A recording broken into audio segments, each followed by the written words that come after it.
Starline TV, power to transform lives.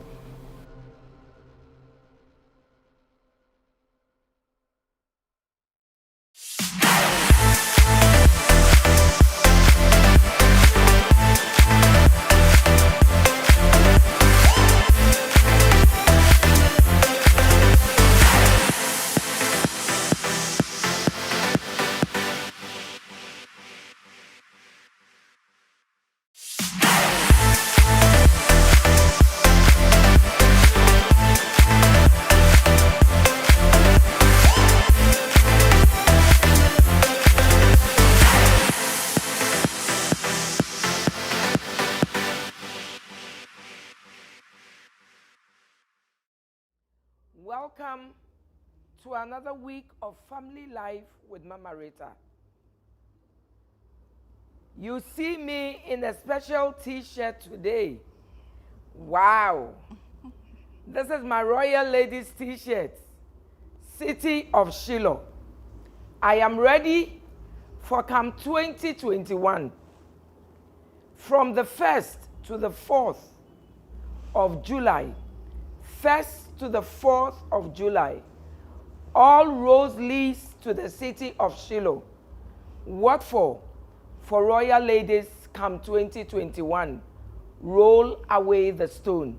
My darling, every stone in your life will be rolled away.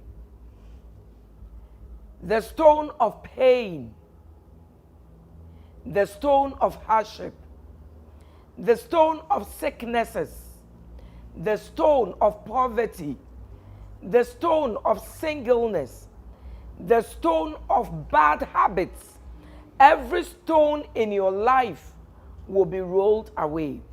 Make a date with me from the 1st to the 4th of July. This is just next week. You can be live streaming with us. Next week, Thursday, next week, Friday, next week, Saturday, and then next week, Sunday. Right after Family Life, next week, Wednesday, my darling, my things will already be packed in my car. So right from here, I am moving to Shiloh. It's going to be something else. Please don't be left out. Today, I have a very special guest. And you can see from my face that I'm very, very excited. Hey, Family Life. I don't want to say, oh my God. My son says, I say, oh my God, too many times. Today, I'm not saying it. The one I just said will be the last. But my special guest today is Chief Superintendent Owusua Chireme. Chief Superintendent Owusua Chireme. Chief Superintendent is a lawyer by profession. Hey. And the National Director of DOFSU. Those who do not know DOFSU, I would allow her to talk about it. But DOFSU is the Domestic Violence and Victims Support Unit.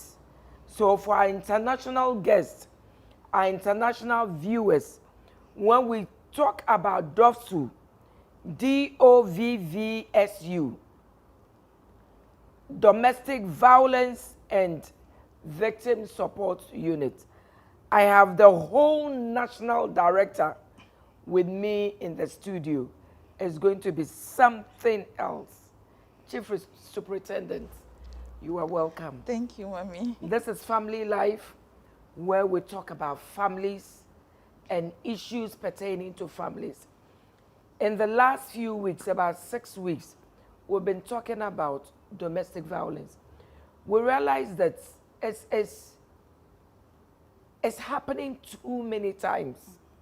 And today, if you are here, you will tell us what your unit can do for, I wouldn't say just the Ghanaians, because now we know there are men or males who are also going through domestic violence. Yes. But first, before I go on, tell us about your unit. You are welcome. Thank you. And then tell us about your unit. Thank you so very much for having me here. It's a privilege to be here.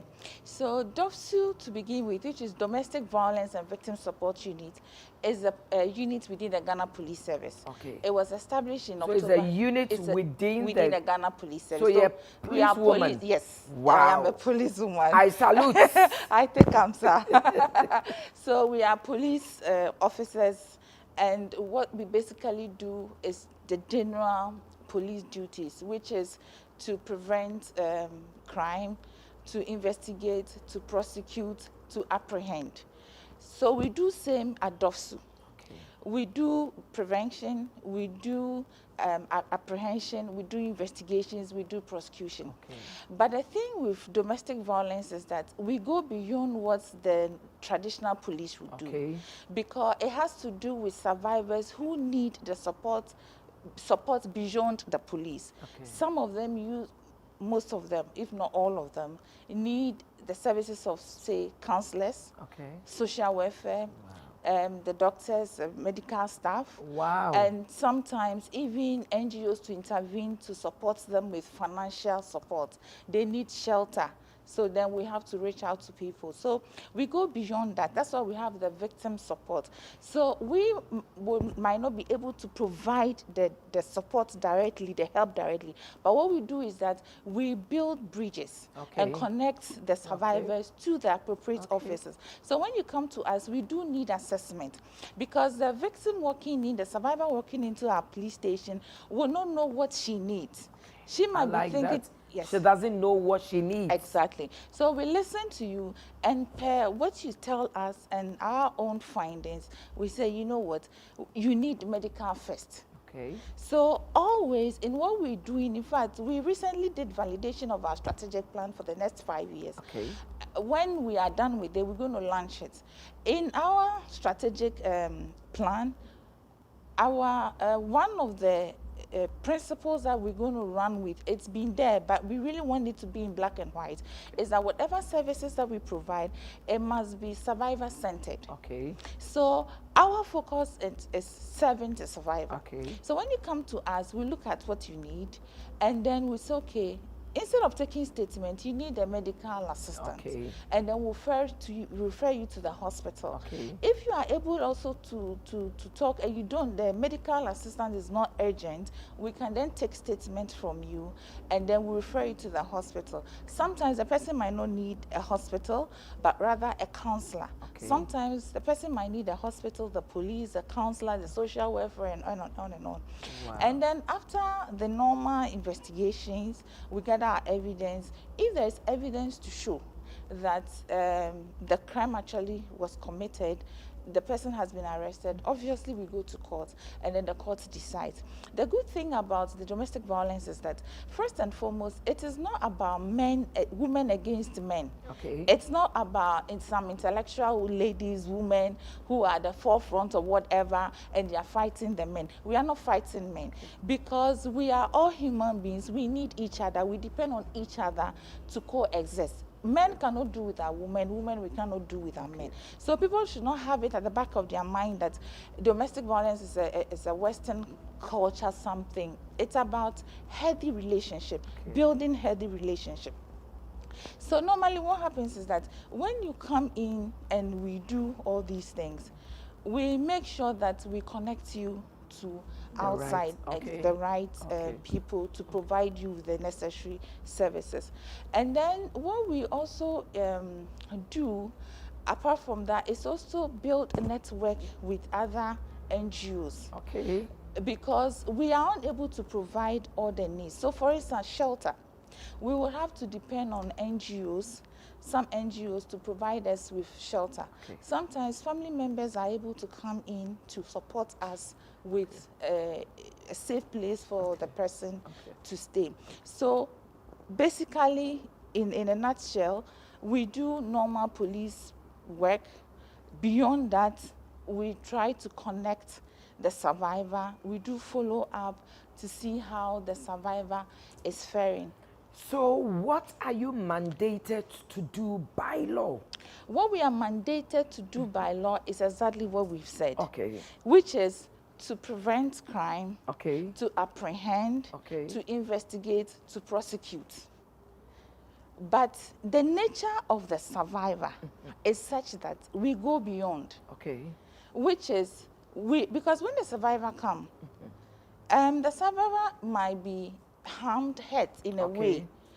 And so the survivor needs to go to the hospital. Okay. Let me come in here. She must go to the hospital. Yes. I know you give a form. Yes. Some of the women who are coming are so poor. They don't have money. So if you give just a form for them to go to the hospital, what happens? Is it free? Do they have to pay something at the airport? At the hospital? Yeah. Do they go through the normal hospital, procedure? What is it about going to the hospital? Yes. Okay. So first and foremost, by law, a survivor of domestic violence is entitled to free medical care. Do they know it? Yes. Well, we tell them, but you see, it's a question of are the doctors ensuring that people get free medical care? Because what happens is that when they go to the hospital, they are asked to pay some amount of money, ranging from sometimes 200 Ghana cedis to 800 Ghana cedis. Sometimes 1,000. Exactly. Doctors are not to collect, or hospitals are not to collect money of any form from the survivors. Because if you look at the Hospital Fees Act, it says that there are exemptions. If you look at Section 3, there are exemptions. That if a state needs a medical report from the hospital, the state is not supposed to pay. And the medical reports that we are taking from the hospital or from the doctors is required by state. We do, and it's there even in black and white. For instance, AG's office, we do prosecution on behalf of police. We do prosecution on behalf of the AG, Attorney General's office. So if we are requesting for a form under a hospital report under the Hospital Fees Act, the survivor is not supposed to pay. Because first and foremost, the crime was not, though physically it was committed against the individual, but the crime legally was committed against the state. That is why when we go to court, we don't say Usua versus Adjoa. The state? It is the state. So every cost must be borne by the state. So how come the doctors don't know? Because people have called me, Mommy, my daughter has been raped. I went to the police station. I was given a form. And when I went to the hospital, I'm required to pay so much amount of money. Some of the doctors know. Of course, some might not know. We've had the opportunity to speak with some of the leadership of GMA, the Ghana Medical Association. We've raised the issues. DOFSU, we've raised issues on different platforms. Other people have also done the same. It is something that I think every Ghanaian must take it up, and the Ministry of Health too must look into it to ensure that the doctors stop charging. The reason they give is that when they are called to go to the courts, they have to use their own transportation. But such expenditure has been covered by law under the Courts Act.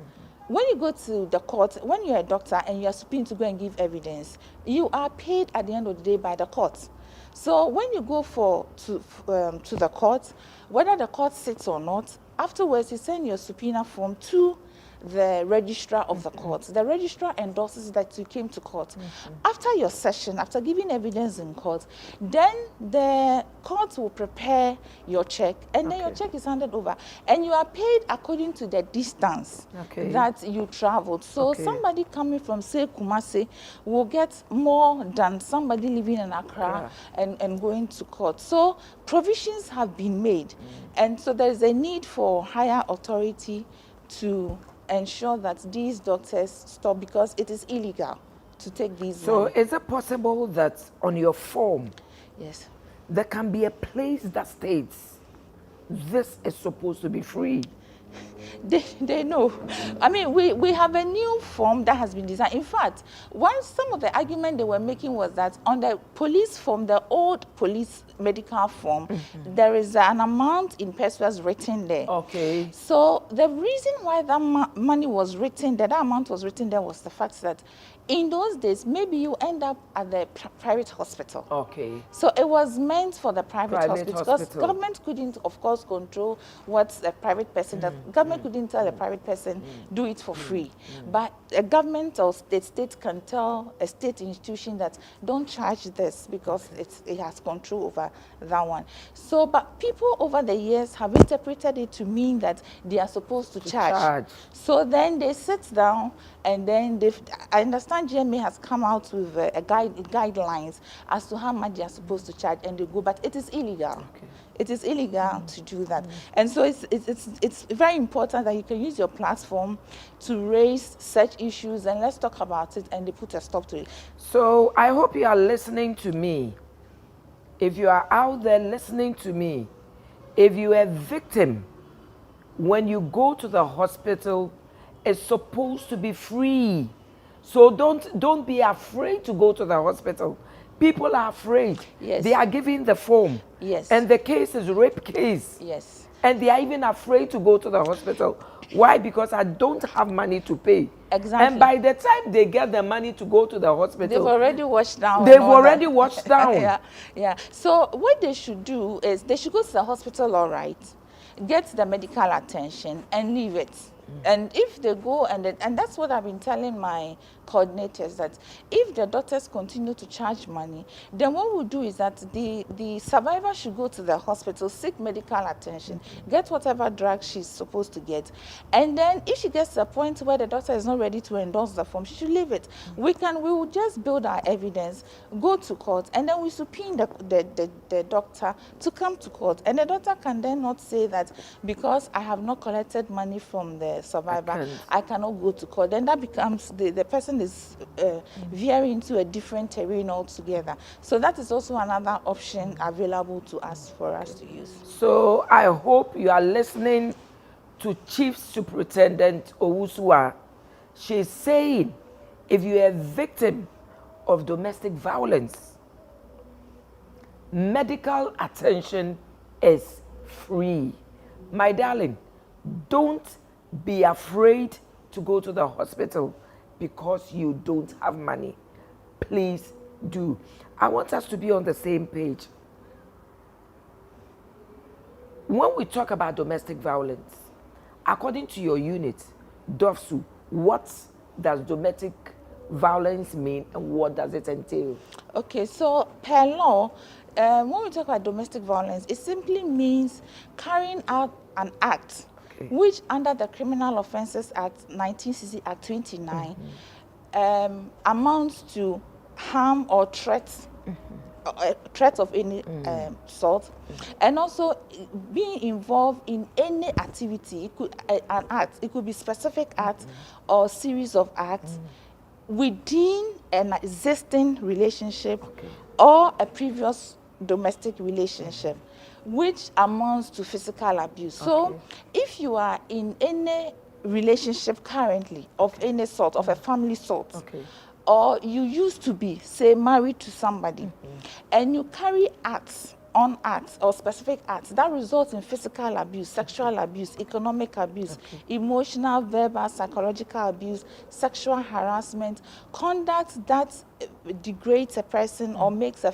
person, negatively impact on the dignity of a person, all these things amount to domestic violence. So domestic violence simply means carrying out acts that amounts to physical abuse. And just to rush through, so physical abuse is not just limited to assaults, physical assault. It could also mean forceful confinement of a person. So you decide that you are my wife, I have a right over you, or you are my husband. So you can't go out. You can't go out. Then you lock the person. Then you leave the person. You leave and go to town. You've committed an offense. Wow. And then you also live with somebody, maybe a house help, and you don't give the person enough food to eat. You don't enough food. Yes. Hey, people are in trouble. Yes, and you also don't allow the person enough rest. is also physical abuse. Wow. Yes. So those people so who the person is working from 6 a.m. to 12 midnight. Yes. When you haven't slept, Exactly. the person can't sleep. Exactly. It is domestic violence. Some madams are in trouble. Exactly. So you need to give whoever you are living with or whoever is dependent on you enough food. It is different if you are poor, unfortunately, and you don't have enough money to buy food. That is different. That's one you cannot afford. But where you have it, but you want to say, I want to train you to be hard, that is not, that the law frowns on that. So then we have sexual abuse. Sexual abuse also has to do with, one of the thing is, if you know, for instance, you have STD, any sexually transmitted diseases, and you want to have sex with a partner, a girlfriend, whoever, you need to declare your status. You have HIV, declare, and say, you know what, I have gonorrhea, I have AIDS. If the person willingly sleeps with you, that's okay. But if you don't tell the person and then you go ahead and you sleep with the person, it's a sexual abuse. Wow. And then economic abuse is denying somebody financial resources that the person is entitled to by law. Aye. Husbands are in trouble. Exactly. So if you don't give me chop money. Yes. If you are the one, you see, under the law, and this is where sometimes some of the women don't want to hear. So under the law, it is a responsibility of both parents to take care of the home. That's right. So what it means is that if the man is dependent on you, the woman, for his survival in terms of eating, food, housing, and all that, it's your responsibility to provide. The woman? Yes. If you don't by law? By law. If you don't provide. No, but what determines the man being dependent on the woman? Okay, so let's say maybe you are married and you're in the house, the man is not working. You work, you go and come, so you provide for the home. Then for some whatever reason, you decide you are not giving him food. Exactly. You don't give him food, you don't provide him with things that he will need for, you know, his upkeep and all that. He can report. It amounts to economic abuse. The only reason, most of the time we talk about women is that on the average, women are more abused than men. And then if you look at the trend, you find that most men work, you know, I mean, traditionally, going back to our grandfather's time, women might be at home and it's the men who engage in economic activities. That is why it's been there from, in terms of practice, it's always the men who take care of the home. But where the two of you are working, it's the two of you, it's your responsibility to take care of home. Of course, if you have a husband who says that, you know, I don't need your money, I will do that. That's okay. I mean, so other than that, it's your responsibility to take care of the husband. And then also, when it comes to, for instance, property, once you are married, maybe it's the man that furnished the home.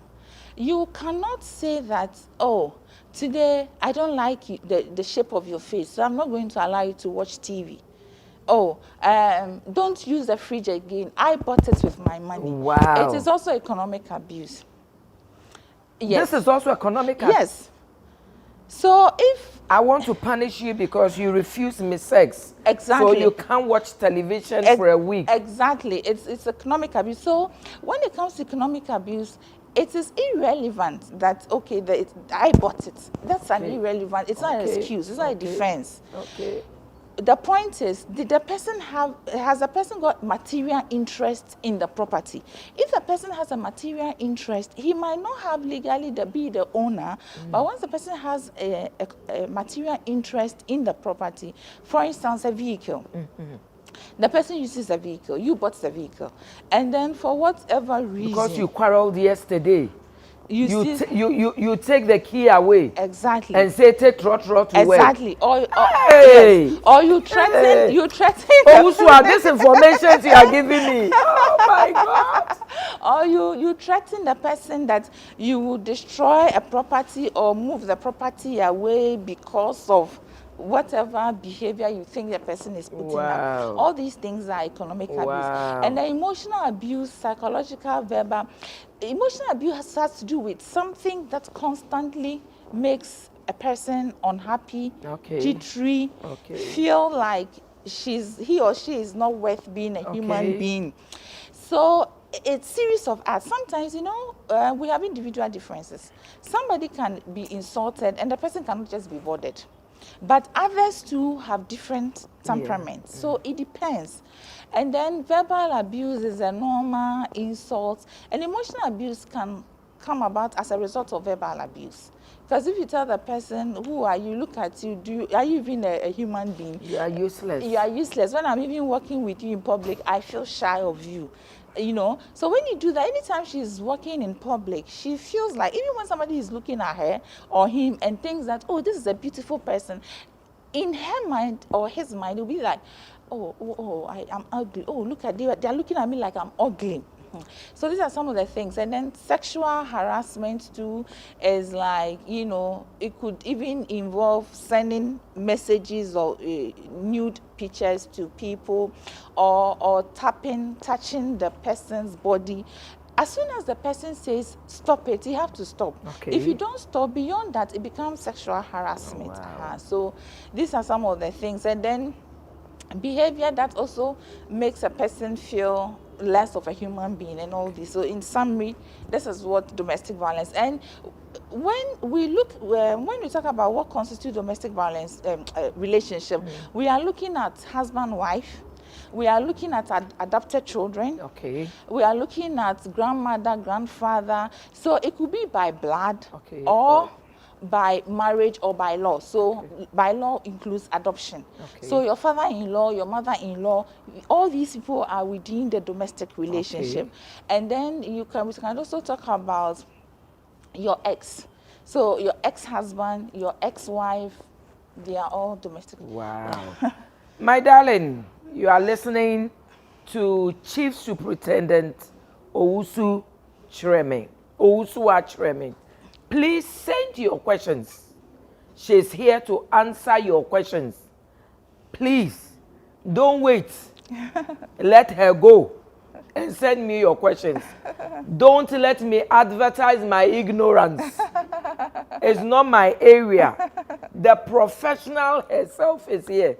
So please send your questions, and then we will make sure that we will handle all the questions that pertain to her unit today. Chief Superintendent, what is the national statistics of DV, domestic violence? Okay, so when you look at our statistics, honestly, there are years that it comes down, there are years that it goes up and all that. So I just give you just 2018, 2019, 2020. So for the whole of 2018, we had 9,393 cases of domestic violence. The whole of? The year for 2018. Just 1 year? Yes. Oh, Not 5 years? This is even a small number. Yeah. Within the year? Within the year. Not 5 years? No. I'm even going to even drop a bombshell. So 2019, we had 18,625 within a year across the country. These are cases that have been reported? Exactly. Reported to DOFSU. These are the statistics we collected from the field. Yeah, 2019, 18,625.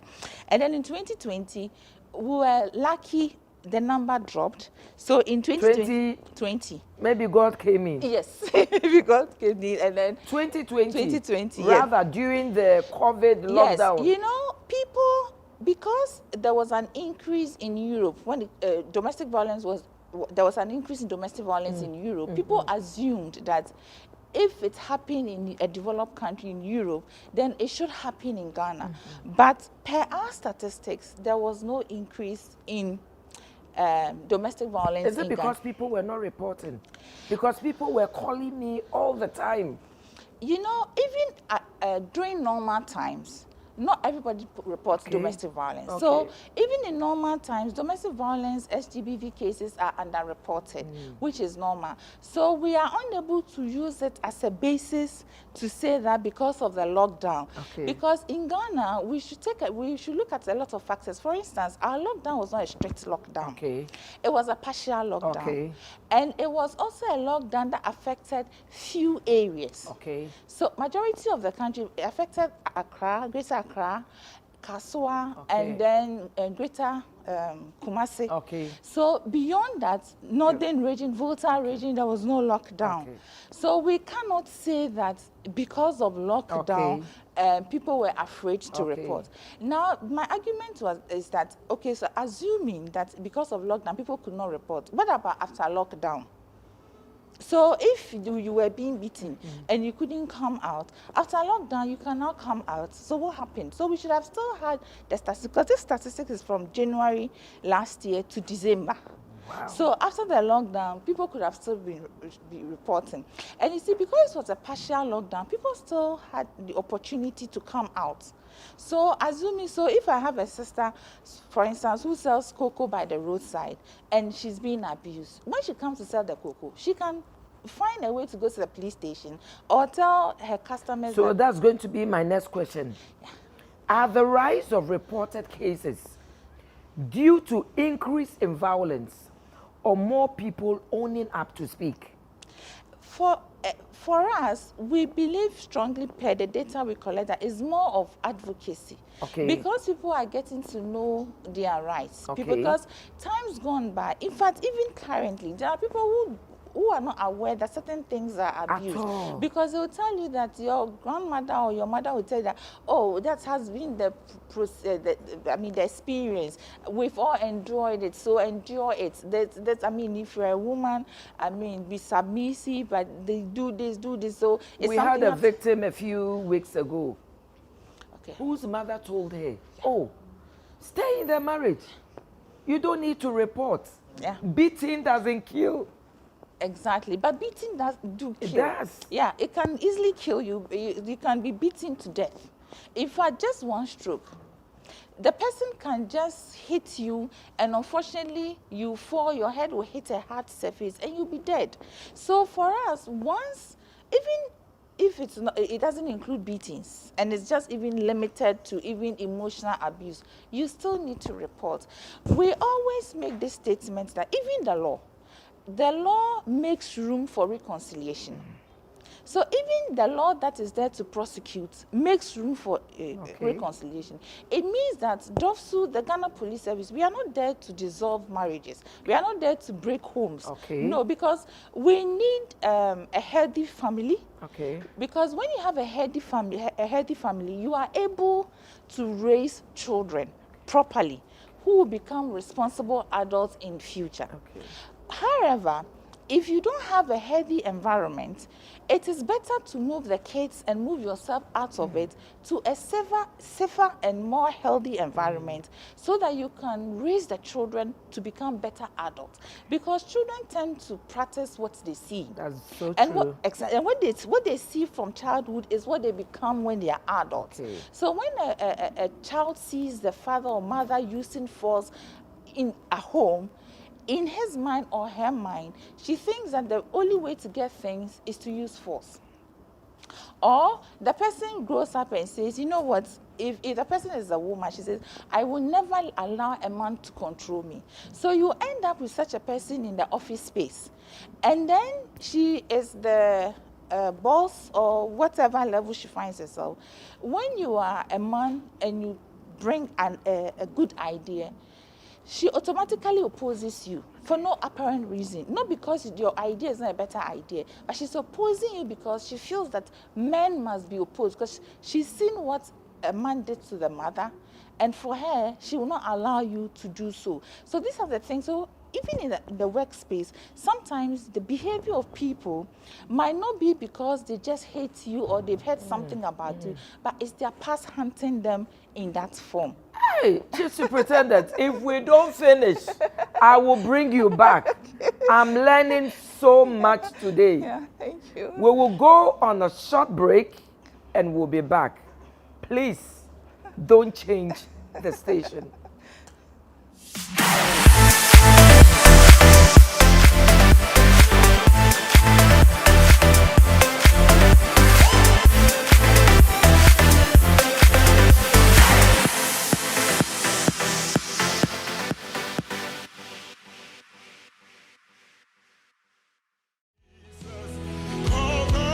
Finally, the Apostle General storms University of Ghana.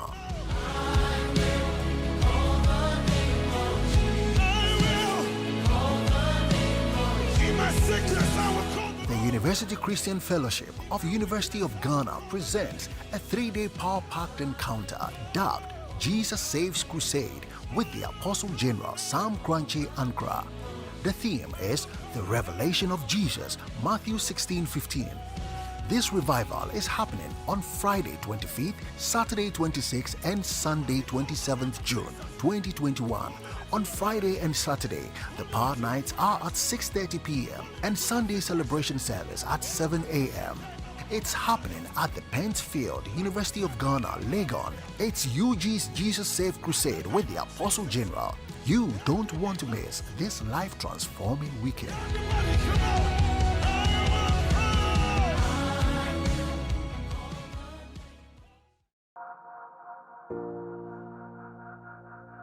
Royal ladies, arise and shine. Come 2021 is here.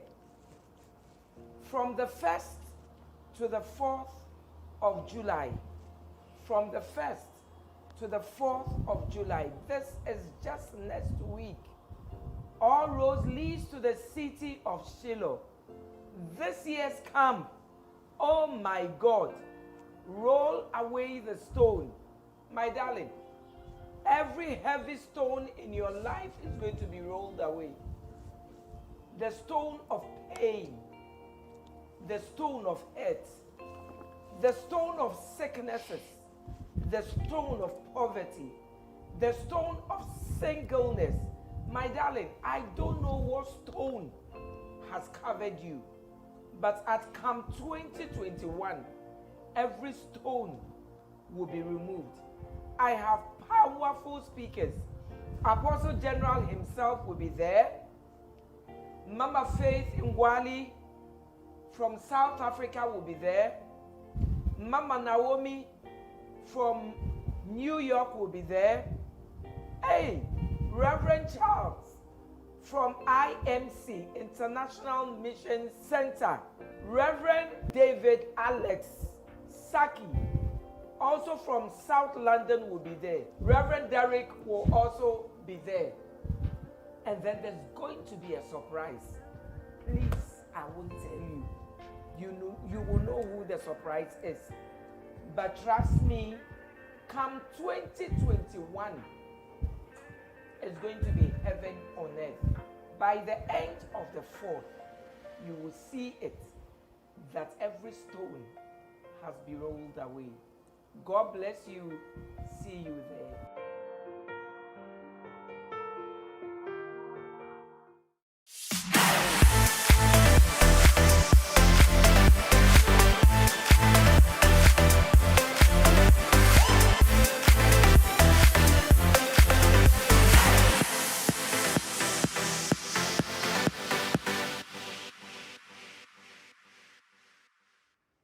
Welcome back to Family Life with Mama RITA. If you just joined us, oh my God, I said I wasn't going to use it. This is the last. I have a powerful woman. And when I meet such powerful women, my anointing comes. And hey, with me in the studio today is Chief Superintendent Owusua Chremen. She's a lawyer by profession and the National Director of DOFSU. If you just joined us, DOFSU is Domestic Violence and Victims Support Unit. The advert you just saw is the Royal Ladies Camp. From the 1st to the 4th of July, this is just next week, all roads leads to the city of Shiloh. I'm going to tell you about city of Shiloh in a bit. It's All roads leads to City of Shiloh for Royal Ladies Camp 2021. Roll away the stone. You can live stream with us Thursday evening, Friday morning, Friday afternoon, Friday evening, Saturday morning, Saturday afternoon, Saturday evening, and then one service on Sunday morning. Powerful, powerful, powerful speakers. Please be a part of Camp 2021. So you heard me talk about City of Shiloh. City of Shiloh is going to be a place for abused women and battered women. So it's not this year or next year, but you will partner with us so that when you have such cases and you want shelter for them, I'm going to build a shelter for abused mothers and their children, where they will be well taken care of till such a time that we could integrate them back. We also have what we call School of Restoration. School of Restoration is a school for ex-convicts, for drug abuse, drug addicts, for alcoholism, for prostitutes. I mean, all the social misfits. We have a school. The school has been there for the past 6 to 7 years. And now people are calling us from the north, from the Volta region, from Ashanti region. They have relations who are on drugs, and they want us to calm them. Currently, we don't have a place of calm, but City of Shiloh is going to be a place for those people. So anybody that wants to partner with us and help us build City of Shiloh, you have our numbers on the screen. You can get to us and help us, and God will bless you. Chief Superintendent. Yes, madam. What are some of the common types of violence reported? Please allow me to call you Chief Super. When I see women like you. It's okay. That's okay. You've done so well. Thank you so much. And I really, really admire you. Thank you. Thank you so much. So what are some of the common types of violence reported? Okay, so non-maintenance, threat of death, threat of harm. Yeah, non-maintenance. In fact, at a point, non-maintenance used to top. So when you say non-maintenance? Non-maintenance means refusing to take care. Okay, let me break it down. Refusing to give chop money, refusing to take care of your children, refusing to take care of the home. Refusing to pay school fees. Yes, all those things. Do the Ghanaian women know this? Well, they do know, but you know, sometimes people think it's a waste of time coming to the police station. Some also are not aware that they have to. Some even believe that when they come to the police station, they have to pay money before anything is done. At the police station, I keep telling people, at the police station, we don't charge. We are not to take money. My darling, at the police station, it is free. Yes. It is free. But now tell me, do we have DOFSU in all the police stations? Okay, so can I just walk into any police station and say, I want the DOFSU decks, and you know, so I'm jumping ahead of my questions. That's okay. So we are not in all the police stations across the country. The traditional police stations are literally everywhere. We are not everywhere, but we are in all the regional capitals. You can find us in all the regional capitals. So normally what I do is that, and then we have divisions and districts beyond the police. And it means moving from one end to the other. It discourages them from following the procedure. And then also, one of the ways that we also want to go around this medical bill is that Ghana Police Service has put, with support from partners, Australian High Commission, Casa Precon, individuals, Prophet Amwatin, and others. We've been able to put a building up called the One Stop Center. It's a very beautiful building. And we are... Where is it? It's at the police headquarters. We are yet to launch, commission the building. And it is completed. We are yet to start the lab. In that building, it's groundbreaking in Ghana, and it's also groundbreaking in Africa to a larger extent. Wow. In that building, we're going to have for the first time courts on police premises. So wow. Wow. So in that building, we're going to have the courts, we're going to have the police, we're going to have the AG's office. I mean, it is the first time in our history that you have an AG and police and the courts co-locating. We're going to have social welfare there, we're going to have counselors. And then we have special features. We have a place designed to interview children. Okay. When they blindfold you and you enter, you think you are in somewhere else. Wow. Yes, it's been programmed to be child friendly. So we interview the child. Whilst the child is playing, we are interviewing the child. So that, and it's within that environment that the child will feel comfortable to give information. We are also creating a space where when an adult comes in, now currently if you go to our local or traditional police setting, I'll be sitting here, you'll be sitting here, you'll be talking about your issue. I can hear. Somebody's also talking, the other person can hear. And sometimes when information goes out, so it's a police that leaked the information. It could be the person sitting next to you. So we are creating a space where it is soundproof. Okay. So you go in and it's you and your lawyer, you and whoever you are comfortable with the investigator, and you are interviewed. Wow. And then it is such that we make sure we are able to monitor. And a doctor in that building can also listen in and watch whilst you are being interviewed. So that when you go to the clinic, and we have a space for clinic in the building. When you go to the doctor, you don't need to repeat your story. Wow. We are trying to prevent secondary victimization. Okay. So when you go to the doctor has already watched you whilst you were in the other room talking. Wow. Yes, so the doctor will just jot down whatever he needs. Wow. So when you walk in, he only introduces himself, that, oh, I'm Dr. So-and-so, this is what I'm going to do with your body. And then you take, so that you don't have to be repeating yourself. So we have a software system in place that takes care of all these things.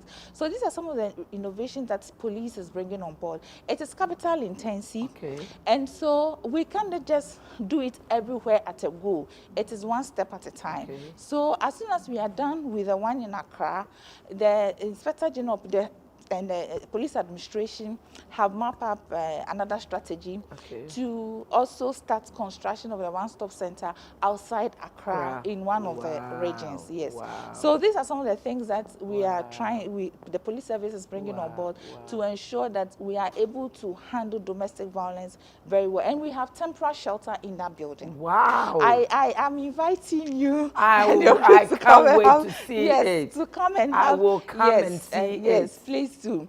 So we we also during the inauguration, make sure I'm invited. Yes, definitely, we will invite you. Yes. So please, this is not just something for the police. I think we need to partner with them, organizations, individuals, concerned citizens. Yeah. Let's partner with DOSU to bring this thing into fruition and into materialization. I mean, I think I applaud you. Thank you very much. I really applaud what you are doing. And you see, it's very, Ghana Police Service is so grateful to all those who helped. Because, the building started in 2003. Okay. And at a point in 2005, in fact, if we had finished by 2005, it would have been the first in Africa. But unfortunately, we didn't have funding. So it stalled for years until last year. And can you imagine raising funds during COVID time? And God was good, Wow. Yes. And then we had funding to finish. God. It's a huge building. When you come in, you'll be amazed. I can't wait to see it. Yes. But we need funding for the lab. The lab is going to do a lot of things, COVID testing. Wow. Because you see, now COVID has become also a block in a way when it comes to domestic violence. Yeah. When you rescue people, times gone by, before pre-COVID, a relative could say, oh, bring the person in. I will let the person stay. Now, if it is me you are bringing the person to, I am apprehensive. Right. I need to something to show that the person is COVID-free. Okay. So when it comes to that, it means testing. Going to test outside is about 45, about, I think, 500 Ghana cedis.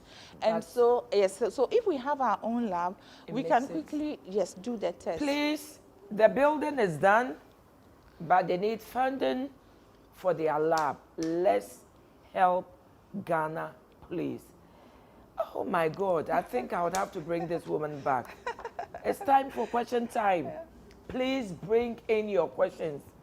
Once Chief Superintendent leaves, please, I won't answer your questions. I've told you I don't want to advertise my ignorance. So please bring in your questions. What we'll do is we'll be doing the questions and then I'll still be asking her because there's so much I want to hear and there's so much I want to know and there's so much my audience and my listeners and my viewers would want to know. So we will go to our co-host and then hey, you will have to come back. Yes. Hey, look at the time. When the thing is nice and it's interesting. Yes, the time. Please bring in the questions and then we'll see amazing. what we can do. It's so amazing. We are having a lot of interactions across our various platforms on Facebook Live, Mama Rita K, on Sam Crunchy Anchor on Facebook, on YouTube. We are on Powerline TV and also on your favorite digital station across the nation and the West African region, Powerline TV. We are excited to have Chief Superintendent here. There have been a lot of questions coming in today and from other Don't sessions forget, as well. We will come back to common types of violence reported. Sure. Let's go. Awesome. Thank you so much, Mommy. Well, I am beautifully styled by Elmat P Clothing. Elmat P. You can hook up with them online. You can hook up with them on Facebook, and they are located at Tema Elmat P. Thank you. Mommy, to our first question, says, please, a certain man have given birth to, I'm with a certain man, and we have a 5-year-old boy. The man came to me and told me he's sending our son to his workplace at Nzima, and he actually lives at Accra. Unknowingly, he sent this boy to someone who travels to Accra without telling me to work. Meanwhile, this young boy needs motherly love. I have been going to DOSU to make several reports to them to help get the man to return my son back to me. So far, nothing has been done and it's taking some months. As a mother, I can't sleep and I haven't seen my son for the past 1 year, 6 months. Wow. Please, I need your advice and support. Thank you, Mami. Okay. So with this one, we will leave our helpline number so that because there are options. I mean, she could go to court or we can also, I don't know whether the man has been invited to listen to his side of the story and take it up. So it depends on the situation because both parents have equal rights. I mean, this could amount to possibly emotional abuse. Both parents have equal rights over the child. So if for whatever reason you want to send the child wherever, you need to communicate and agree on it. So if the father has done that without the woman's permission, she should call the helpline. We'll put it on the screen. So that she will call and then we'll take it from there. When she calls, she should insist that she wants to get through to me, and then we will take it from there. So good. If she can also, if she's not gone off, she can also send the location, her location. Good. Then I can give the person's number there for her to follow up. Awesome. So we will put the helpline on the screen, and then before we wrap up, we would give you the numbers to call. And then when you call, say you want to talk to Superintendent Owusua, please don't forget and add family life to it. She would attend to you very quickly. That will be your passcode. That's your password. Exactly. So please, you got the answer. Kindly send your details and our office will assist you after all. This is an interesting part, and I'm actually also interested in knowing what Chief Superintendent has to say about this. Says, good evening. I am facing a lot of harassment and verbal abuses from my husband's family. Can I report this, and does it fit in your category of domestic violence? Absolutely. It is absolutely a domestic. So it's not a man, but the family members? Yes, because according to the Domestic Violence Act, domestic relationship includes family members of your husband. So your in-laws are also within the domestic setting. Okay. So if it is your husband's family members who are insulting you, it's a domestic violence. So she can't report. So she go to the nearest DOFSU office and report. So before we wrap up, we would find out all the officers of DOFSU, all the officers, and then the numbers. So at least you are not ignorant anymore. You know where to go, and then you know the numbers to call in case of anything. All right, we'll have our next question, and then Mommy can take over. Until this one says, "Bless you, Mommy, for the great job, and good evening to you, Chief Superintendent. We are learning a lot from you today." Says, "My question, to what extent are men reporting to DOFSU?" And she says, "I have a neighbor whose wife locked the gate and took his keys away, preventing him from going out. Is this also an abuse, and can somebody report for them?" Yes, it is an abuse, and the man can report. I mean, men do report, but the ratio between men and women, if you take every 100 cases, you have about 86, 87 being women and the rest being men. Okay. So even though the number, somebody will say it's just, the number is not huge for men, even if it is one man that is being abused, it's still a serious case. Okay. So we need to attend to the person. We encourage the men all the time to come and report when their wives or they suffer all forms of abuse at home. It is not a shame, it's not a disgrace to come. I hope somebody is listening. Yes, it's Chief Superintendent. It's not a shame. And you know, people also have the erroneous idea that when you come to DOFSU, we are going to laugh at you. There are men at DOFSU. When we are trained, we are not going to sit there and laugh at you, because it's a fact. Some women can beat men. Some women can actually abuse men. So it is not something that is weird for you to say, oh, it's funny. It's not funny. So The DOFSU helpline is on the screen. 055 1900. So easy to remember. DOFSU helpline 055 1900. So if you remember the money, 1,000 Ghana cedis And 900. and 900, it should be very, very Yes. easy. And in no time, we will have our toll-free number. Okay. In fact, within the helpline center, we are also setting up our toll-free number helpline center. So then that one, when you call us, you don't pay. It's free. We bear the cost. So when it's ready, we'll also put that toll-free number out. Okay. So, Mommy, sorry, there's a follow-up question on men suffering abuse. And this one says, I know of a policewoman who is abusing the husband. Will the unit handle this? And does it amount to conflict of interest, or there's a different setup for this? Okay, so conflict of interest does not arise in this. Other than that, then police will never investigate any crime. Because we are all Ghanaians, and we come from families, we have friends. That's right. So that's why professionalism is key. Okay. So if the policewoman is abusing the husband, she is not above the law. She has to be reported. Because you see, domestic violence happens behind the doors, behind the closed doors, behind the curtains. It's not in the public space for us to see, like road accidents, like motor, traffic offenses. It happens in the glare view of people, so we see. But domestic violence, we don't. So it takes insiders to report to us. So as long as you suffer and you don't tell us, we will not be able to know.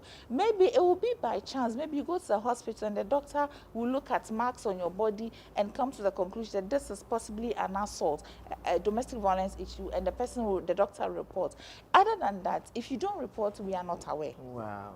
So domestic violence, we we must report. And anybody can report domestic violence. That was my follow-up question. Yeah, anybody. You don't need to be a relative. You don't need to know the person. In fact, let's say you came from Kumasi today. You were passing behind somebody's house and then you saw an abuse going on. You can report to the police. The police is not going to drive you away and say, no.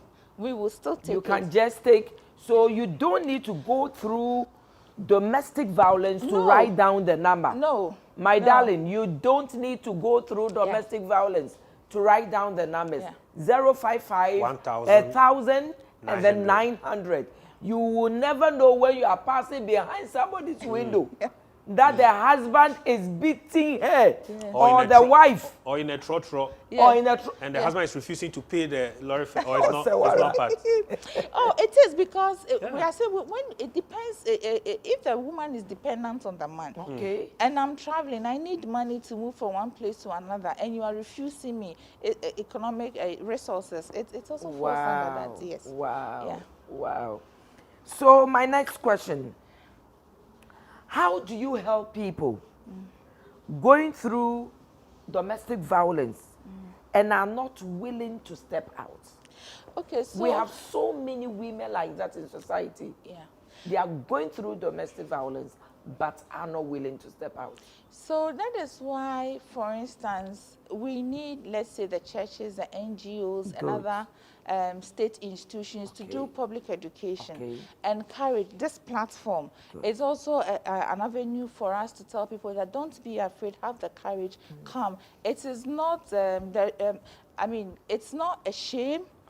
It's unfortunate to go through domestic violence, but it's not a shame if you come out and report that you have been abused. Nobody is going to ridicule you. The professionals are not going to ridicule you. Your life is on the line. Domestic violence has to do with your life, preserving your life. Losing your life, preserving your life is dependent on the choices you make. So if you tell yourself, or you in your mind you are scared because of what people will think, you're putting your life on the line. I mean, tomorrow you'll be dead and the other person will be living. So we encourage people. So this is one of the platforms. And then within the One-Stop Center, we've come up with a concept. We are yet to put the structure. I want to put up a very nice, simple structure, separate from the main building, but on the same premises, where we allow women, men, they will have different days. Men will have days that they will come. So if men come on Wednesday, women might come on Thursday or Monday, where we sit and talk. So anybody can walk in. If you have issues and you don't want to go to the police station, you can come, we all sit, and we'll make sure that there will not be any recording, any secret recording for people to take people's information out, where we'll talk about issues openly. In that forum, we will bring, experts, counselors, people, society, we can invite you to come over if you have time, where we talk openly, discuss issues. The idea is to empower people, to make people more aware of what the environment is. Now, within that process, if a person realizes that, oh, really, okay, my case is such that, you know what, I can resolve it with my husband, then we will then pick them out, hand them over to counselors, and continue private counseling. Exactly. And then where the person realizes, no, this one, it will not work. I must get out of the marriage. I'm not getting out of the marriage, but I want to prosecute the man or the woman. Then we start the police process. So these are some of the ways that we try to, and anytime we have the platform, we also encourage women. How do you handle families? We live in this part of the world where when a woman or a man reports to the police, you are in trouble with your in-laws. Oh, yes. And you reported my son to the police? Yes. How do you handle this? So what we do is that we counsel whoever works in, the partner works in, we make you aware of the oppositions. We prepare you to face your in-laws.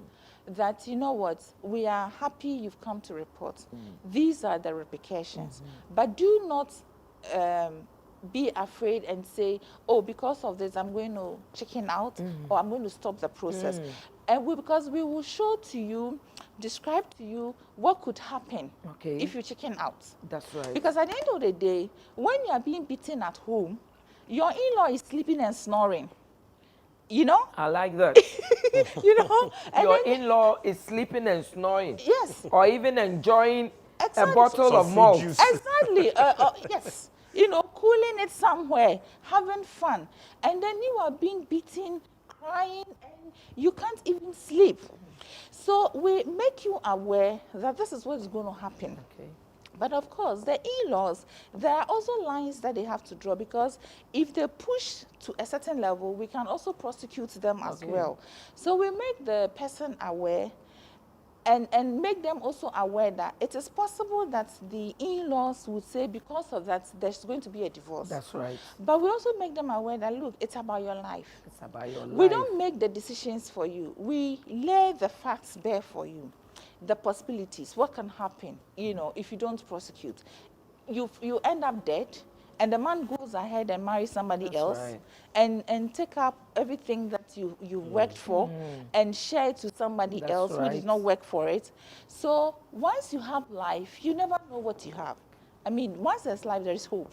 So we talk to them. Sometimes it is not easy. In fact, some people will come with all the blood, bruises, blah, blah, blah. Wow. You go and arrest the man, detain the man. The following morning, the person is standing at your doorstep. Please release my husband for me. Imagine. Exactly. Release my husband Is for me. it ignorance? Is it poverty? It is not ignorance, but sometimes people, I think, from what we see, is that people don't know what love is. Okay. People don't Although know Jimmy. exactly. People don't know the definition of love. Okay. Because growing up, the parents abuse them. And then the parents say, oh, I beat you because I love you and I want to correct you. So the person grows up and thinks that when I am beaten, then it's love. Yes. Okay. In fact, You are telling me yes, something. there have been instances where when the woman is beaten, the man later on comes and apologizes with a cloth, and that's the day they have real good sex. So if she wants real good sex, Exactly. then she has to be beaten. Exactly. And there are some women too who enjoy being beaten, because when they beat them, they feel that the man cares.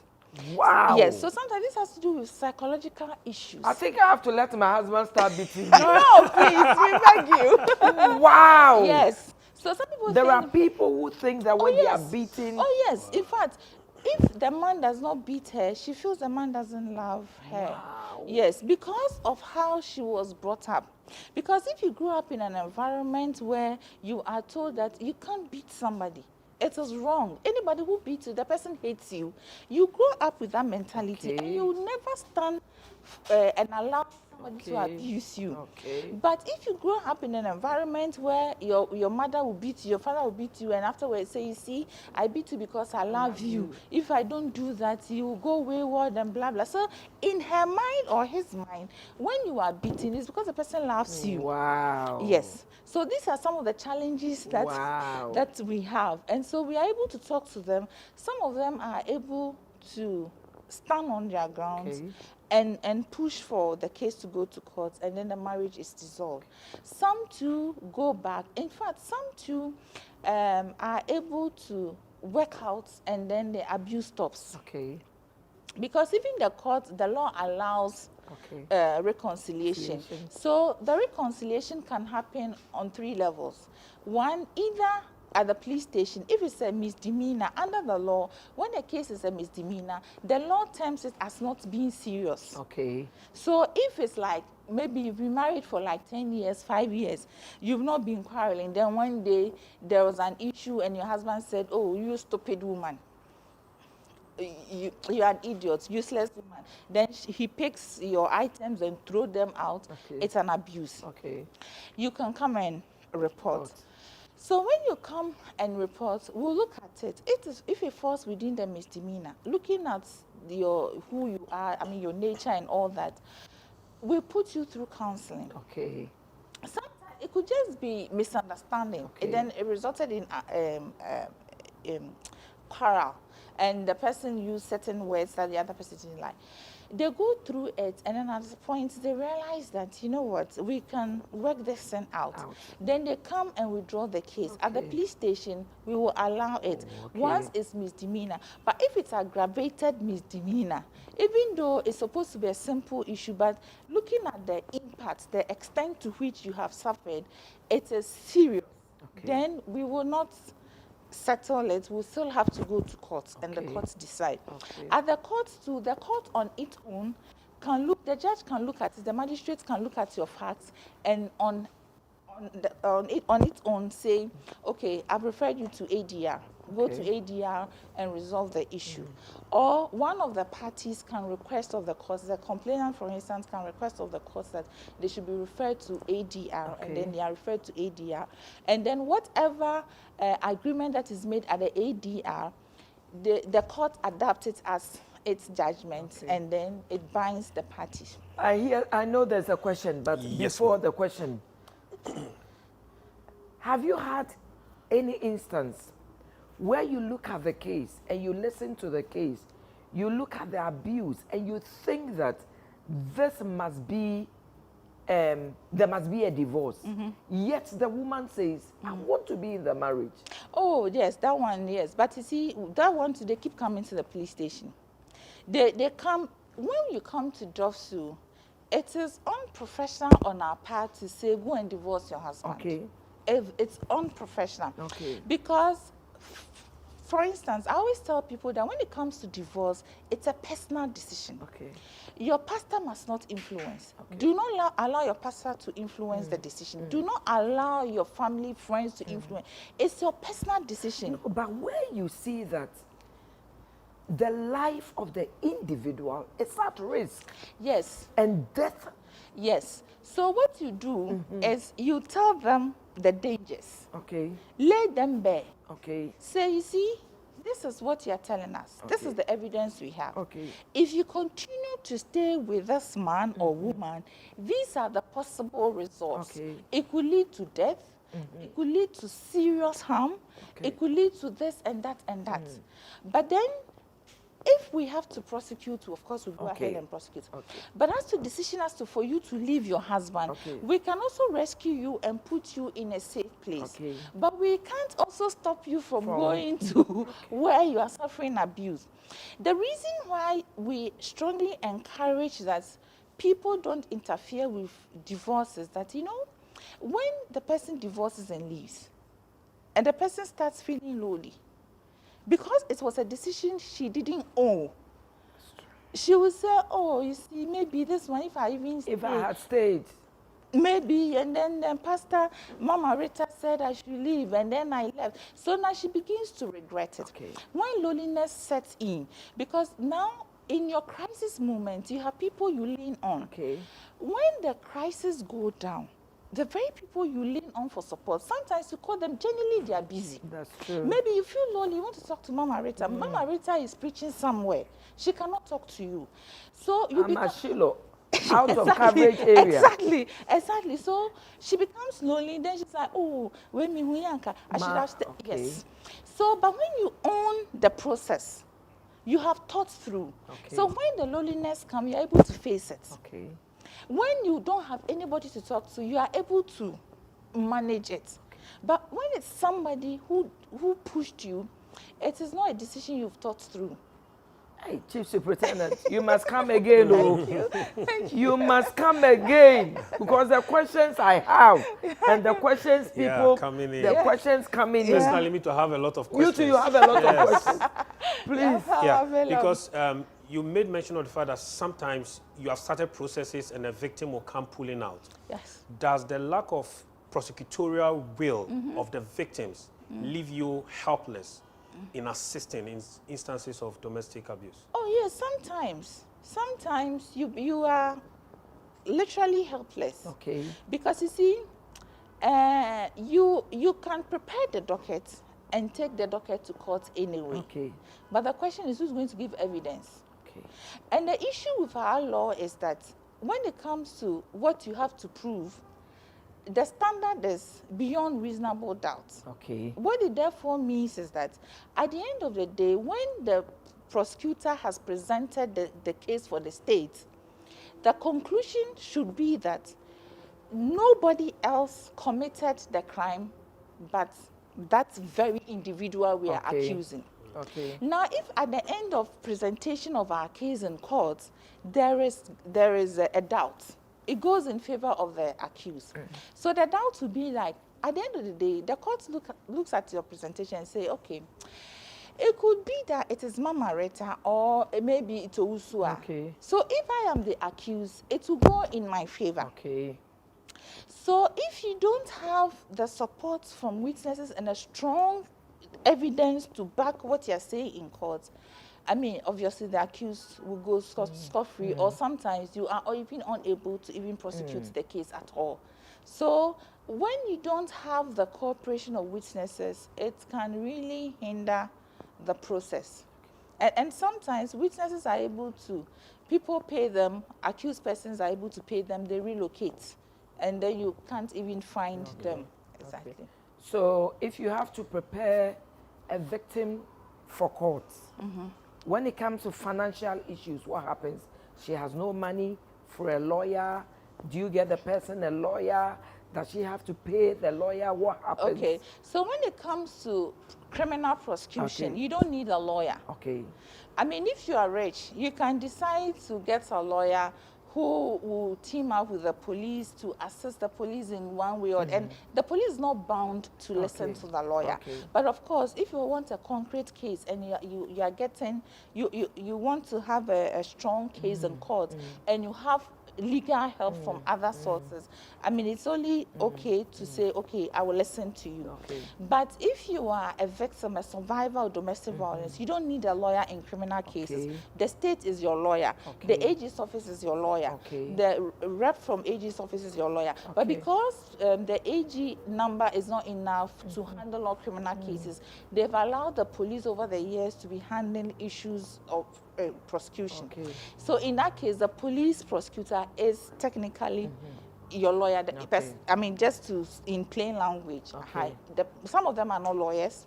Some of them have learned the job and they are prosecutors. Some too are lawyers and they are prosecutors. So you don't need a lawyer. Now, when it comes to going to the courts, they foot it themselves, or the police personnel foot the bills for their transportation for them. So these are some of the issues, and that's why we all need to come on board to ensure that DOFSU, we have enough logistics so that we can assist the survivors. So the state is doing its best, but you know, we have other areas we have to look at, robbery areas, murder and other stuff. We need resources for all those units as well. So if we are able to get support from churches, companies, it would also help us. Because you see, people talk about the fact that when you go to the police station, they take money from you. The money that they take from you, I always ask them, what is it for? And they will say that, oh, it's for transportation to move from one place to the other. It is not your responsibility to transport the police from one point to the other to do. Please listen. It is not your responsibility to transport one police personnel from one place to the other. It is not your responsibility to transport the police to the courts. I've had cases where people have called me, Mama Rita, I went, and if I don't put something in the policeman's pocket, they will make the case a foolish case. Now that I have your number. You know, sometimes the monies that the survivors talk about, see, the survivors are not able to differentiate between bribery and assisting the police to move from one point to the other. They don't differentiate between the two. I mean, most of the reports that I've heard and come before me are instances where the police need transportation to move. In fact, we are equally ourselves victims because we spend our own salaries moving from one place to another. Because if a policeman is going to the scene and there's no money, there's no vehicle, office vehicle, for one reason or the other, the policeman will have to buy petrol if he has a car into his own car and do that job. So probably by the time you get to him, he hasn't got money.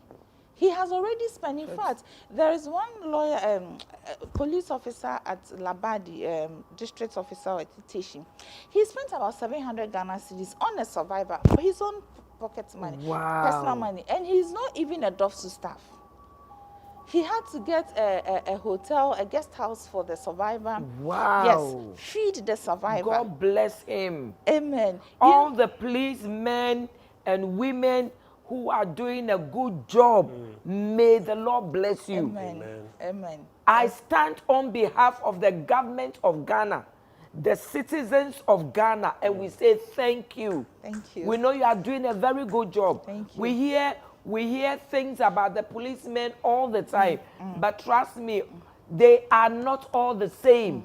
Listen to what we are hearing, that a police personnel used his own money for transportation, for the hotel of the victim. God bless you. Yes. You will be remembered. Amen. I see and I hear your name being mentioned in the corridors of power. You think nobody is seeing it, but there's a man up there who is watching and is listening and is looking at you. And in due season will reward you. Amen. Amen. Wow. So, yes, so that's the challenge. If we have vehicles all over, then there is no opportunity for the person to say, do this. So it is that miscommunication that takes place, and then people say, oh, when I come to the police station, I have to pay money. You don't have to. If it's for transportation, or it is even the worst part, if it is bribe, it is a no. So if you go to the police station, in fact, sometimes when visitors, I've had instances where sometimes either we contribute and then we will fare the person to the hospital. In fact, there are times we even have to contribute. Yes, there are times we have to contribute and even buy clothing for the survivor. Yes. Wow. Yes. In fact, there was one woman I remember. She rushed to the police station in that state, and she wasn't wearing panty. You know, she got to the police station before she realized that she came home with her brassiere, she came to the police station with her brassiere and panty, and she didn't have money. So we had to go to, at that time I was in Accra, we have to go to Tema Station and get panties and brassiere. With your own money? Yes. Yes, because these are things the public do not know. We don't have funding to do these things. Okay. We don't have funding to say we are providing for survivors. So when we have such instances, either you have, clothing that you in good shape you are not using, and then you can bring. Exactly. Wow. Exactly. We have ex-police officers who have passion for the work, even though they've gone home, they're on retirement. Sometimes they reach out to us and provide us with clothing. Wow. There are NGOs, other individuals who come and say, okay, we have these clothing, children's clothing. So if there are times that people abandon a day-old baby somewhere and then they bring it to us, it's only a cloth covering the child. We need to get baby clothing, baby food, and all these things. We do contribution, or if you're the commander, it will come out from your own pocket to provide for the child. Yes. Wow. So you see, we are both unfortunately spending. But people don't get to hear about the police and side. I'm glad you are Exactly. People don't get to hear. In fact, sometimes within a month, if you are not careful, you will spend about 2,000 cedis. And the question is, how much are you exactly? You can, and even if you spend 500 Ghana cedis, that's a lot of money as well. So sometimes you come to a police station and the man has, gone around, he has nothing. So the person is I need transportation to go. But if you come to the police station, so what we normally do is that we rely on the patrol team. We rely on the patrol team. They've been very supportive. We tell the divisional commanders, the district commanders, the operational wing of the Ghana Police Service. We inform them and say, okay, you know what, we need to make an arrest here. Please, can you assist us? Wow. And they gladly do. I'm so happy. So when they have the information that, at this particular point in time, they can get the person, they move with the survivor, and then they go and make the arrest, and then they bring. I'm glad you are educating the public. Yes. And so do I educate the public about pastors. People always think that all the pastors are chopping money. My darling, the fact that you had some pastor somewhere selling anointing or oil. pastor somewhere. Or your pastor or somewhere. your pastor somewhere spending, all the pastors are not the same. yes. So is the police. The fact that you hear that the police is taking bribe doesn't mean that all of them are taking bribes. That is the truth. From where I sit, everybody knows it. How much I spend my own personal money Yes, you on will. school fees, on provisions Yes. for school, groceries for school, pocket money for people, Myself, laptop for... I've chopped your money. Tell them. I've chopped Mama Rita's money. Today, look at him. The amount of money I spent on him. Coffee and milk. I mean, people do not know what Yes. we Oh, go yes. through. Yes. And people calling me, Yes. Mama Rita, my daughter has been raped. Yes. Mama Rita, my daughter is sick. Mama, bills. Yes. people don't know what we go through. Yes. That is why it is important that the platform that you have and your network, you should push that the doctors should stop taking money. It is hard time. We will do it. They should Please, stop taking doctors, money. please, doctors, stop taking money from the victims. We are pleading with you by this platform. When DOFSU sends people to the hospitals, stop taking money. But if you have cases where you need help, Yes. Who will my office can help. Okay, thank Royal House Chapel Thank can you. help. You can Thank you. always Thank you very much. fall on us Thank you. for Thank these you very cases. much. Thank you. And now that I know, we'll be supporting. Thank you. Thank you so very much. We Because we will. really need the support. Wow. Yes, we really, really need support. It is not easy. I mean, issues of domestic violence, the survivor needs so much. I know. The survivor needs so much beyond the police. Wow. So if we don't build the right network, then the survivor... That's why our city of Shiloh, I'm going to give you a quarters. Yeah. Please, let's go to... you will have to come back. So Oh my Abraham Hansen says, I agree with Chief Superintendent. Wow. I have a colleague lady who once told me when I confronted her about abuses I've seen on her, that her fiancé has been beating her, but to her, it shows love, and it often ends in good sex. Yes. My darling, it's not love, oh. It's a dog Jimmy. Or dog Billy. Stupid love. This is not love. You can lose your life. Yes. Or be deformed. Or be In deformed. fact, next time, maybe when I will cover the face, the eye, so that you don't see, and see. Maybe I'll bring a picture That's and then right. you see. Today, we exhibited it somewhere, and people just couldn't look at the picture. Oh, yes, it was acid. And the person is so deformed. And unfortunately for the person, after that, somebody also was able to convince her in that state and had sex with her. She got pregnant, and the person has run away. So, yeah. But you see, if we have a safety net to catch them, if they are in the right environment, maybe you support an NGO can say, let me give you some trading to do. That's and right. so That's you right. are able to make That's certain right. decisions, That's right. guidance. But, That's right. you know, That's right. so it's not easy. These are inconceivable things happening. And mommy, our time is running out. Let me go through some of the questions we have. One of them says, this is so interesting. I have been a victim of domestic violence, and on one of these occasions, I went straight to the police station after he slapped me and pushed me down the staircase. When the investigator came and realized I was on admission with pregnancy, he took my statement and immediately he was arrested for domestic violence. He is currently pleading for me to withdraw the case. I have 3 boys with him, and I'm 35. I don't know what to do. Sincerely, I still love him, but the violence against me is too much. What should I do? My God. This is what I was saying, that it's a hard question for me to answer for her. Yeah. I mean, if you ask me as an individual, and if it had been me, I would walk out. That's right. Because you see, once the person is abusive, it will continue. I said once those you are people are pregnant. sick. Exactly. It will continue. There are times that maybe it is, the abuse is not, he's not really abusive, like That's it's not right. really who he is. Maybe he might have lost his temper and did it probably once. But of course, we always say once it happens, it can always happen. But sometimes you realize that this is a reasonable person who can change. Okay.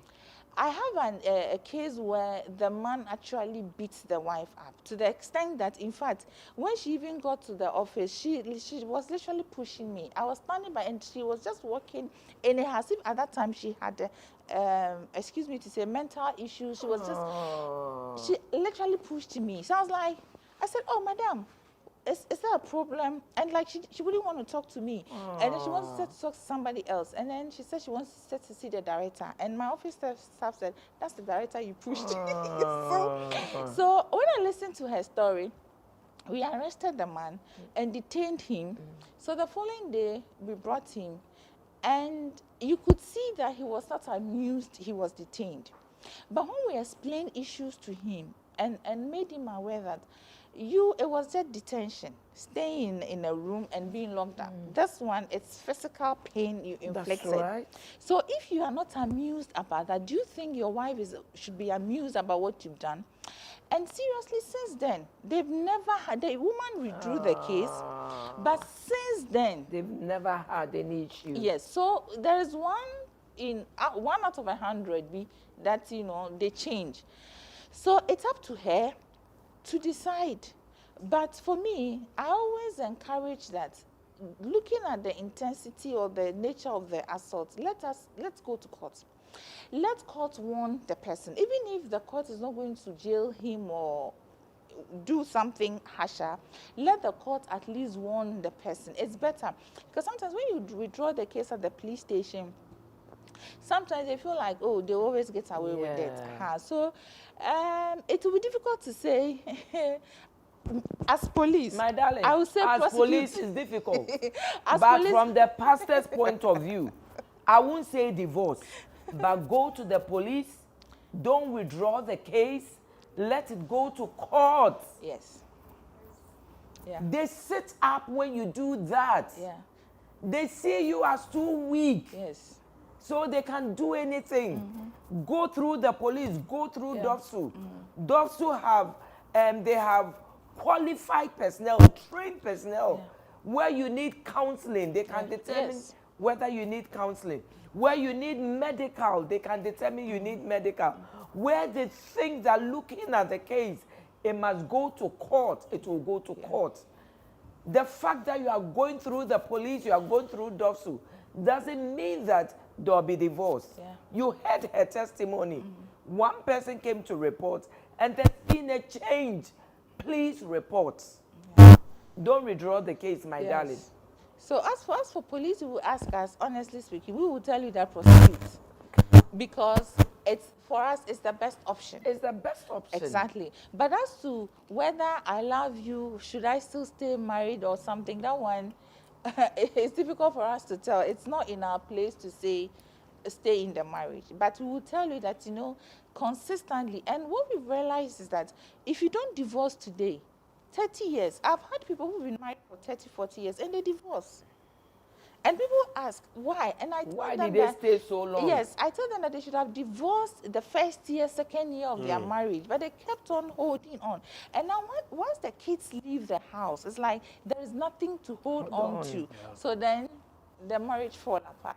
So this explains why we have issues of people who are 44 years, 28 years, 30 years going through such situations. Yes. Mommy, I think we'll take the last question. Yes.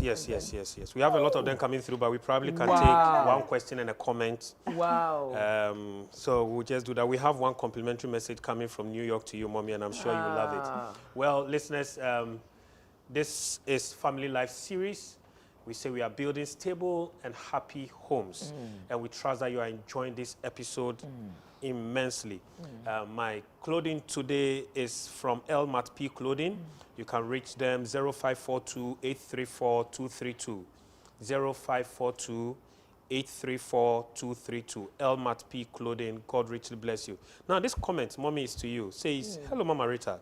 Hello. God bless you for always availing yourself to God's work and making impact in our lives. My name is Joanna from Royal House Chapel, Latter Range Center, New York.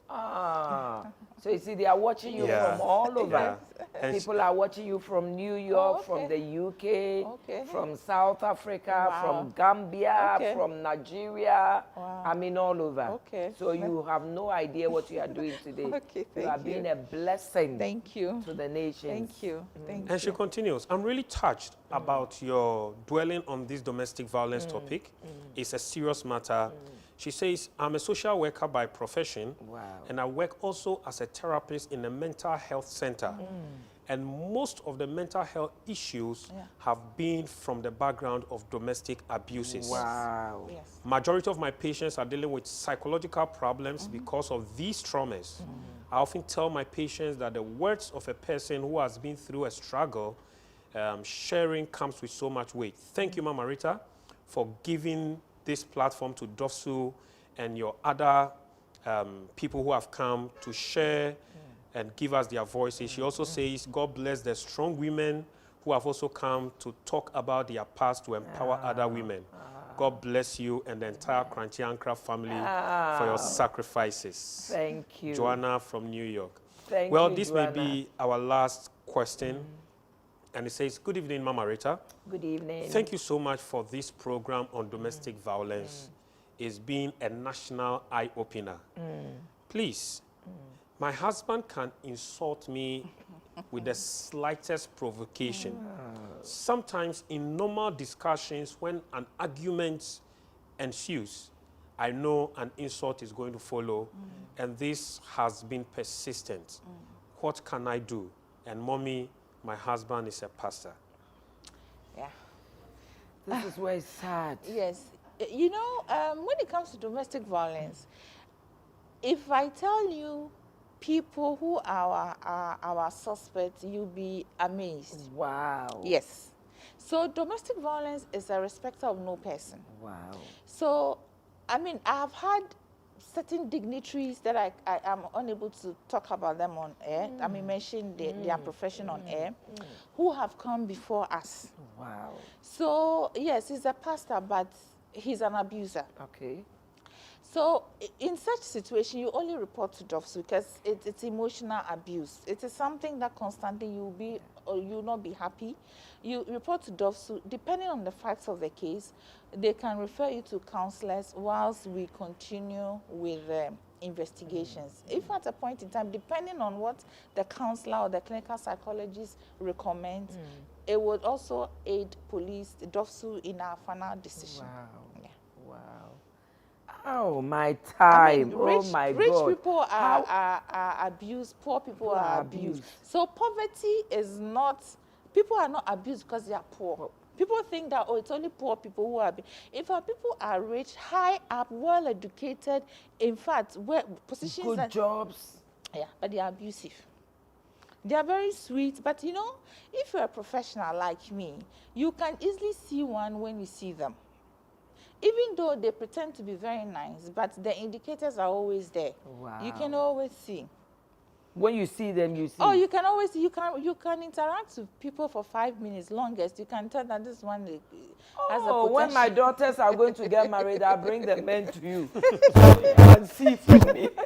you can tell that this one, it will not. Yes, Wow. yes. You will not. I mean, one of the indicators is people's temper. You know, sometimes something very trivial will happen, and the way the person reacts is a red flag for you. Wow. It's a red flag. Wow. Yes. Wow. Because, I mean, serious things happen and people can really get angry. It's understandable. But when petty things and controlling, Trivial things. yes, trivial things, don't talk to this person. Who is this you are talking to? These are indicators that you are walking into a wrong We even had a question on someone who is being tracked by the husband on the devices. It's abusive. I mean, it is not good. You see, the fact that you are married doesn't mean I don't have my space. Doesn't mean that I can't have friends and talk to. So if you have a partner preventing you, you are dating, girlfriend, boyfriend, everybody say, who is that? Why are you talking to that person? This and that. Be careful, because it means that when he pays your bride price, you are done. Wow. Yes. Or if it's the vice versa, if it's the woman who says, I don't want you to talk to this woman. Why are you talking to this person? Why are you doing it? Remember that when you marry that person, it's going to be worse. It's not going to get any better. Some people think that, oh, when the woman is doing that, it is insecurity. So when I marry him or her, then it will be better. If your partner is like that, your girlfriend, boyfriend is like that, when you marry the person, it will be worse. Because I hope somebody is listening. Yes, because now you are dating, so you think you need to give her security. Once you give her the security or him the security by marrying him or her, you go into it. He or she still wants the security. So she must do things that will ensure that you don't divorce her and go for somebody else. And so she or he will intensify whatever he or she is doing. Hey, I'm so sorry we have gone beyond our time, but Chief Superintendent Owusua would have to come back. I'm going to pull her here because I didn't even ask my personal questions. So we are certainly going to bring her back. And I know there are a lot of questions she has to answer. And I will not be in the position to answer those questions. So I don't know. I'm going to find out what her schedule is. If next week, Wednesday, she's okay and she can squeeze some time, I'm going to bring her here. Oh, my God. Please, just before we close up, what are the DOFSU units across the country? Okay. And then which numbers can they call? Okay, so the numbers are a lot. Maybe we can give you, because in all the regional offices, we have the numbers. Okay. So you go to all the regional offices. In Accra, we are Dansuma, Madina, Amasamai, we are in Tema, we are in Ashama, we are in Committee 2, Committee 11. So you can, when you have the regional numbers, you can call them. There are many, so I don't know how we are going to get maybe through. you give it to us and then... Yes, later on. We can publish them. Yes, and I'm sure when they call the helpline, when you call the helpline, well. in fact, what we do is that when you call the helpline, we take your number, find out from you if it's okay for us to give it to the regional. And if you say yes, we give it to the regional level, and the region will call you, and then they take it from there. Yes. Wow. So the numbers are 055 1900. 055. I've made it very easy for you. Very easy. 055 1900. DOFSU helpline. Call that line and they will connect you to any of their district offices. Oh my God. Superintendent. Chief Superintendent. Chief Superintendent Owusua. Thank you so much for coming. I know how busy you are, and to have been able to honor my invitation, I want to say a very, very big thank you to you. I want you to give your closing remarks, and then when we are done, I'm going to find out. Ooh, it's so difficult for me to ask this. If you can come next week for me, because I still have a lot of questions I didn't ask, and we still have lots and lots of questions. And Chief Superintendent, sorry, just before you come in, Mommy, I plead your indulgence. We have University of Ghana. You should be expecting the Apostle General this Friday, Saturday, and Sunday. University of Ghana, all the campuses around. University of Ghana, UPSA, Regents University, Ashasa University, Wisconsin, all the universities around the virus. Please get ready. Jesus Saves Crusade is happening this Friday, Saturday, Sunday with the Apostle General Sam Crunchy Ankara. He's not coming alone. He's coming with top worship ministers. Joe Metal is coming. MOG is coming. Pastor Patra Mantin is there.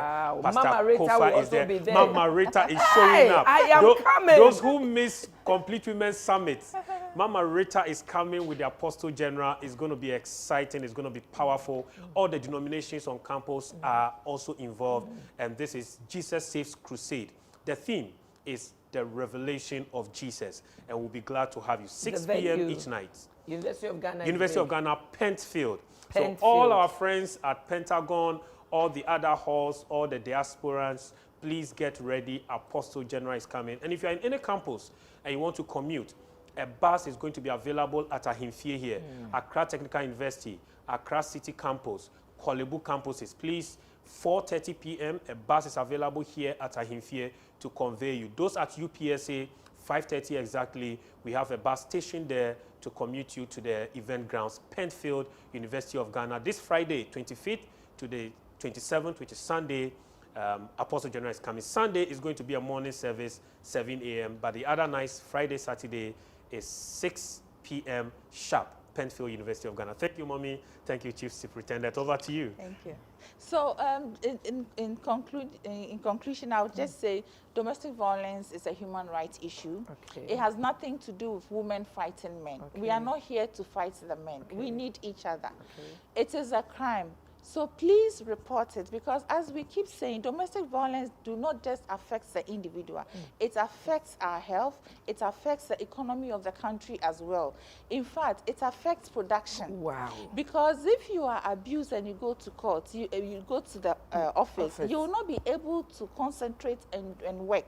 And when you have to go to the police station, go to the court, it means that within that time space, you are not able to do any productive work. You are not able to go to work. At the end of the day, your employer will have to pay you. So please, making sure that there is zero tolerance for domestic violence will enjoy to all of us our benefits. Even the abuser, it is also in your interest not to abuse, because you see, you work yourself up. So even you, the abusive person, the perpetrator, you yourself psychologically, it's not healthy for you.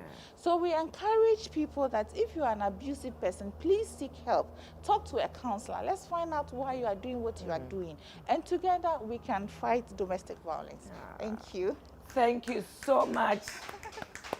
You've been so powerful. Thank you. And I'm certainly going to have you back. Thank you. I don't know whether coming Wednesday or the following one, but I'm certainly going to pull you back into this studio. Thank you. I didn't finish my report. I noticed.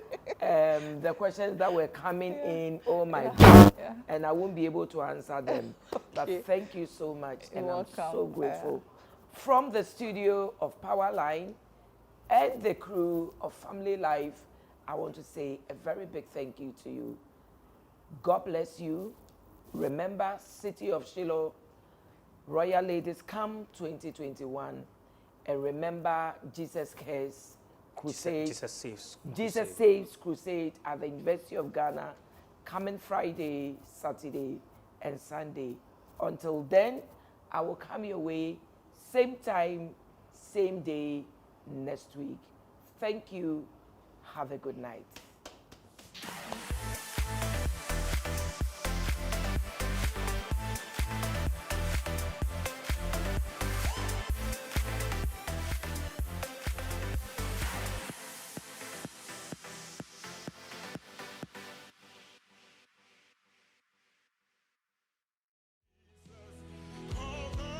Finally, the Apostle General storms University of Ghana.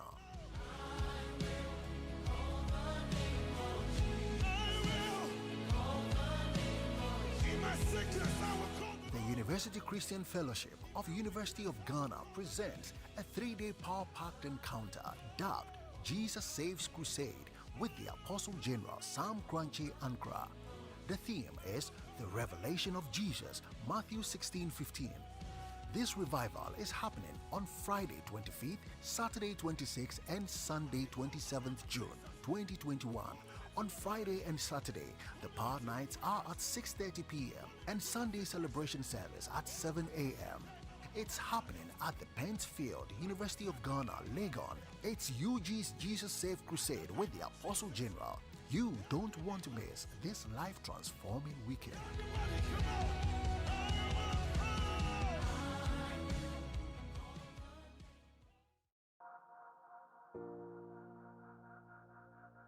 Royal ladies, arise and shine.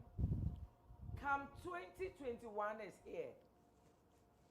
From the 1st to the 4th of July.